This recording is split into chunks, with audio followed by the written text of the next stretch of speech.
Govind Singh Dotasra is currently the Minister of State for Primary and Secondary Education. He is also the Minister for Tourism and Devasthan in the Government of Rajasthan.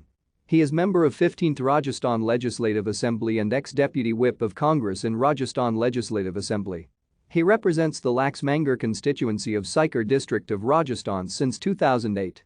He is an active member of Indian National Congress since 1981.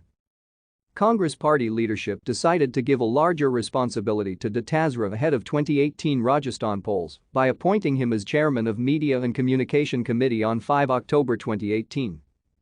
Dotasra is the vice president of Rajasthan Pradesh Congress Committee since 2014. He has served as president of District Congress Committee, Sikar for 7 years currently. He is in charge of District Congress Committee, Nagaur. Govind Singh Dotasra was born to late Sri Mohan Singh Dotasra and Rupi Devi on 1 October 1964 in a village Kripa Ram Jai Kaidani, Sutad, Laxmangarh in Sikar district of Rajasthan. Thank you for watching.